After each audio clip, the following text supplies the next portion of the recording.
7e prise. Et cette boule de cristal? J'en sais rien. Mais là, c'est un peu pénible.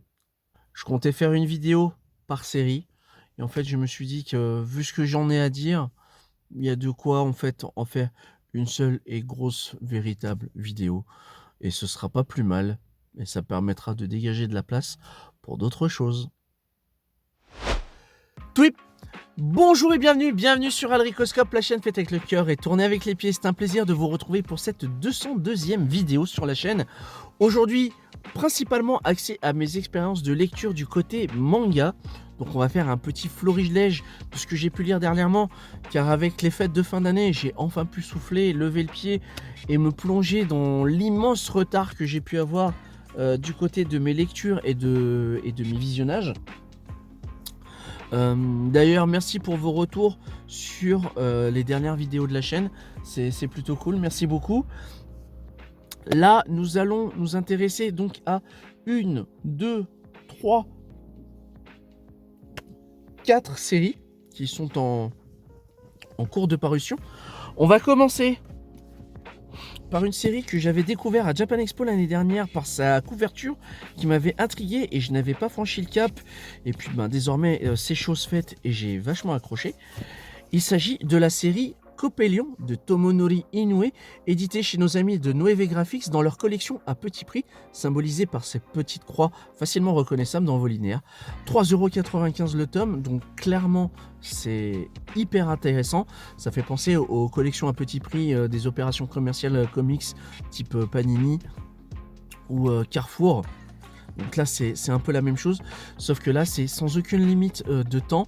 C'est un parti pris et une prise de risque plutôt osée de la part de Noévé Graphics à l'heure où il y a des difficultés de transport, des pénuries de papier, etc. que de proposer plusieurs titres à 3,95 €. La couverture, alors j'essaye de faire le... Ça va être complet. Ah voilà. Voilà, le petit effet brillance.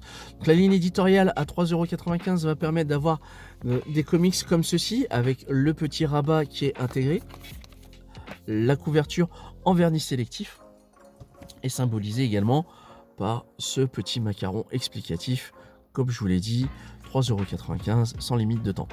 Donc ça, c'est le tome 2, et le dernier tome sorti, le tome 3. Coppelion, ça se passe dans un univers entre guillemets post-apo, post-catastrophe en tous les cas. Au moment où le manga est créé, on est avant la catastrophe de la centrale de Fukushima. Et pourtant, quand vous allez écouter le récit, vous allez vous rendre compte que c'est un petit peu une prédilection. Nous sommes dans un Tokyo totalement laissé à l'abandon depuis près de 10 ans des suites d'une catastrophe nucléaire. Et 3 jeunes filles, donc, qui sont symbolisées ici, dans le petit encart de départ, que sont Ibara, Taeko et Aoi, sont donc catapultés dans ce Tokyo irradié à la recherche d'éventuels survivants. La particularité de ces jeunes femmes, c'est qu'elles sont catapultées sans combinaison. Pourquoi? Parce qu'en fait, elles sont génétiquement modifiées, et ce qui leur permet d'être totalement imperméables aux radiations. Elles sont donc envoyées à la recherche de survivants. Et au fur et à mesure de leur mission, et c'est ça qui est intéressant, par le découpage scénaristique et par le prisme de ces personnages-là, on va découvrir cet univers, on va découvrir tous les personnages qui vont graviter autour d'elle. On va découvrir qu'en fait, derrière cette mission humanitaire, va se cacher des enjeux et des intrigues écologiques et géopolitiques. Et ça, c'est vachement intéressant. Et c'est ce qui m'a vraiment plu dans cette histoire. Le style graphique, il est ce qu'il est. Je le trouve pas rebutant, mais je ne le trouve pas exceptionnel non plus pour autant. Ça reste quand même suffisamment plaisant à lire. Le seul regret que je puisse faire à ce... Enfin, le seul reproche plutôt que je puisse faire à ce titre, c'est que chaque fin de chapitre et nouveau de chapitre est une répétition au niveau de la scène. Mais vraiment, c'est-à-dire que plutôt que de fluidifier la scène en question et de proposer un découpage un peu différent, on va avoir quelque chose de très très similaire, si bien qu'on va avoir l'impression de relire 2 fois la même scène. Et ça peut effectivement créer une sorte de cassure dans l'immersion du récit. Mais ça reste vraiment très très cool. Copélion, donc c'est un petit coup de cœur que j'ai eu l'année dernière et je regrette pas d'avoir franchi le pas. Et je pense que je terminerai la série sans aucun problème. Deuxième expérience de lecture, toujours du côté manga, il va s'agir de Alice in Borderland, qui a son adaptation récemment sur Netflix en version live, si je ne dis pas de bêtises. Moi, je me suis plongé dans le tome 1 qui m'a été généreusement offert et proposé par mon épouse, que j'embrasse et salue au passage. C'est proposé, donc ce récit est proposé par Haro Azo, c'est publié chez Delcourt Tonkam. C'est un manga de type isekai, donc l'isekai c'est quoi? C'est lorsqu'on va prendre un personnage dans un univers très similaire au nôtre et qui va être catapulté dans un univers dit fictif ou fantasmé, fantasmagorique, appelez ça comme vous voulez. Enfin bref, on prend un personnage, on le catapulte d'un univers à un autre. Il est déraciné, il va devoir apprendre à s'habituer et à s'accoutumer aux règles de ce nouvel univers. Très proche de l'univers de Lewis Carroll par son titre, et ça va s'arrêter là parce qu'en fait on va suivre les mésaventures plutôt de Ryuhei Alice, qui est un lycéen de 18 ans tout à fait ordinaire, qui trouve que sa vie est vide de sens, qui n'a rien fait d'extraordinaire dans sa vie. Il va être accompagné de Shota, qui est son meilleur pote, qui est un petit peu le loser entre guillemets, le gentil loser de la bande. Parce que je parle de bande, c'est un trio qui va être fermé par le jeune Karube, qui est un jeune adulte qui a réussi sur le plan professionnel, qui est le propriétaire de son propre bistrot, et dans lequel vont très très souvent consommer à l'œil Ryuhei et Shota. Et alors qu'il est 3h du matin, il contemple un feu d'artifice qui est totalement insensé et irrationnel. Et ce feu d'artifice va être le point d'entrée où ils vont être catapultés dans un univers assez proche de Battle Royale / Saw. C'est-à-dire qu'ils vont jouer à des jeux mortels dans lesquels ils vont devoir comprendre les règles du jeu pour pouvoir survivre. Voilà. C'est un thriller SF fantastique qui est plutôt pas dégueulasse. Le style graphique est pas mauvais non plus, il est pas déplaisant.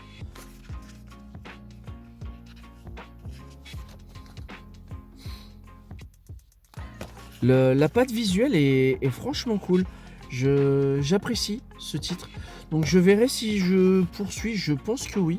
J'essaierai de me dégoter les autres tomes en occasion à l'occasion.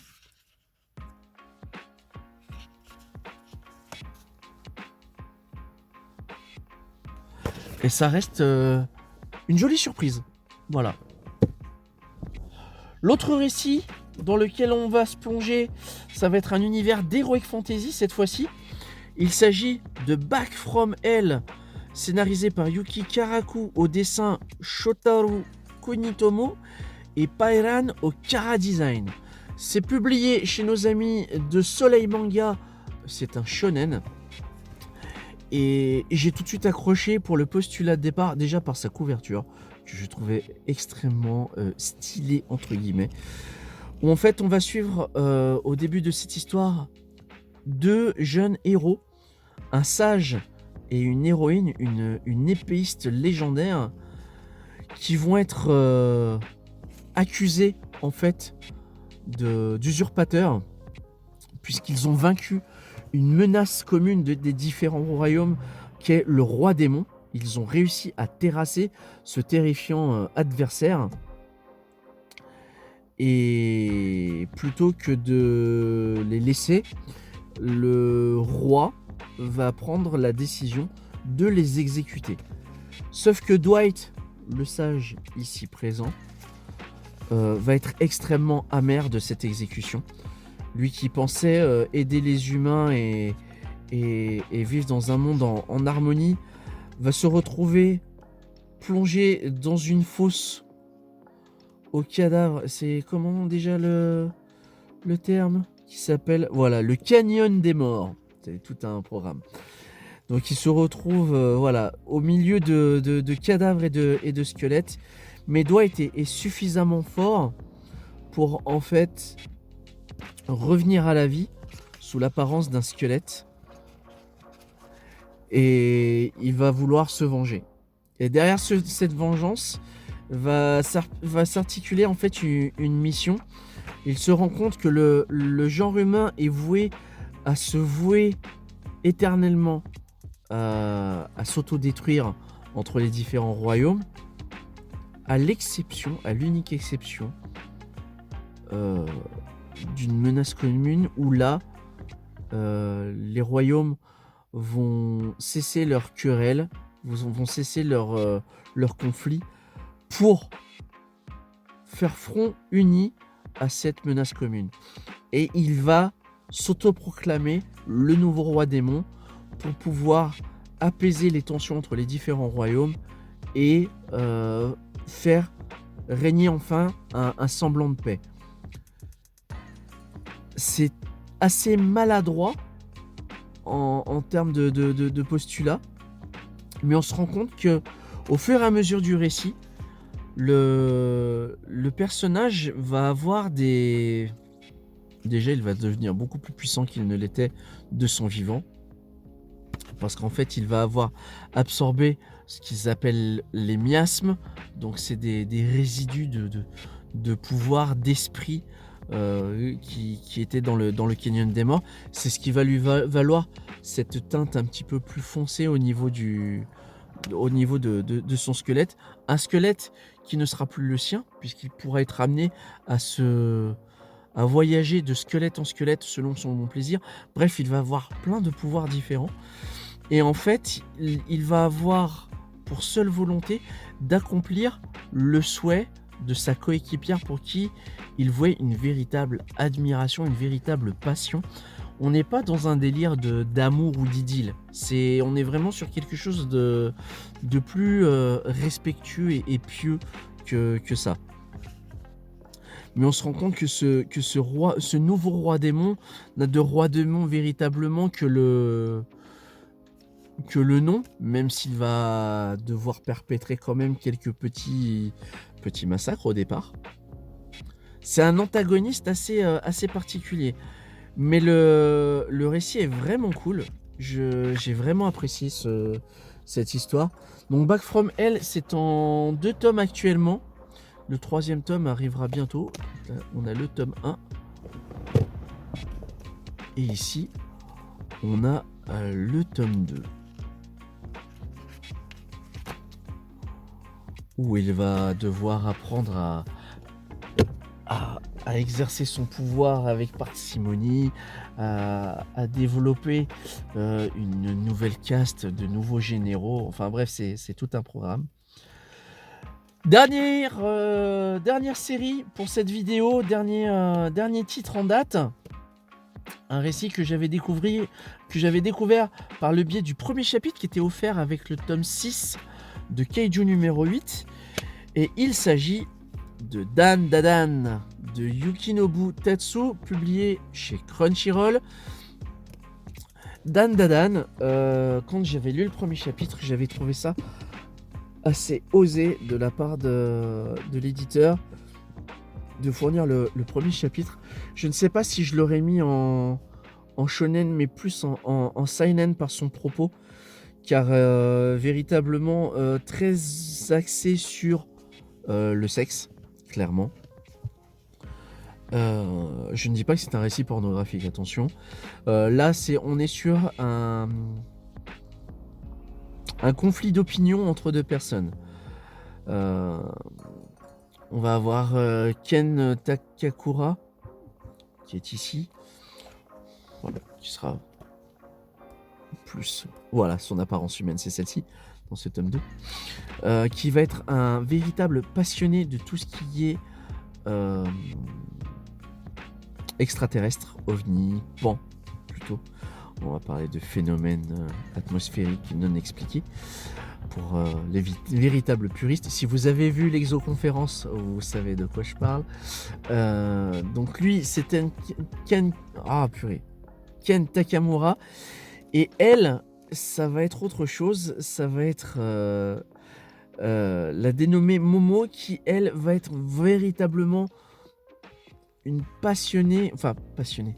Elle va être davantage une croyante sur tout ce qui est ésotérique et fantôme. Et les deux vont confronter leurs opinions. L'un va croire aux extraterrestres et pas aux fantômes, et l'autre à l'inverse. Et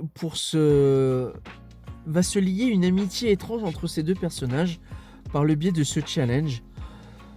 Elle va lui dire: tu ne crois pas aux fantômes, bah tu vas dans tel tunnel et tu vas tomber sur tel fantôme et tu vas relever tel challenge.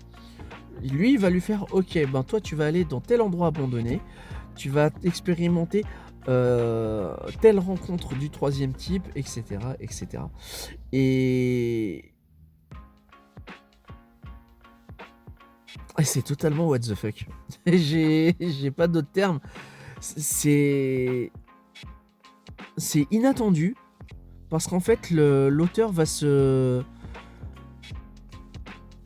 frotter à des genres connus que sont les ovnis, les fantômes, et va faire en fait un mélange de tout ça pour tirer vraiment sa propre histoire. Et ça, c'est vraiment cool. C'est vraiment cool parce que ça va proposer quelque chose de vraiment différent. Le récit est hyper immersif. Le style graphique est vraiment cool. Et à côté de ça, en fait, je m'attendais à une ressucée de Shaman King ou de Bleach. Si vous voyez ces récits-là, où voilà, ça va être un humain doté de pouvoirs extraordinaires qui va lui permettre de communiquer avec les esprits et voire même de s'approprier leurs pouvoirs. Voilà. Grosso modo, c'est ce à quoi je m'attendais. Alors qu'en fait, là, on va être plutôt en face de personnes qui vont devoir vivre avec une malédiction en termes de postulat de départ, et c'est ce qui va être en fait le fil conducteur de la série, je pense. Et par le biais d'une mauvaise expérience avec les extraterrestres pour l'un des deux protagonistes, va se retrouver en fait avec des capacités qui étaient latentes, qui dormaient en elle et qu'elle ne soupçonnait même pas. Voilà. Donc ça va être un mélange un peu...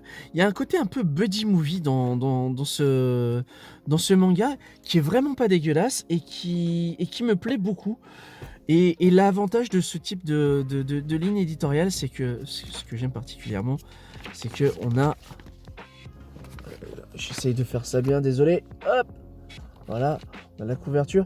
Puis on a un petit truc explicatif sur la couverture papier en dessous, avec des petits gags, des petits trucs comme ça.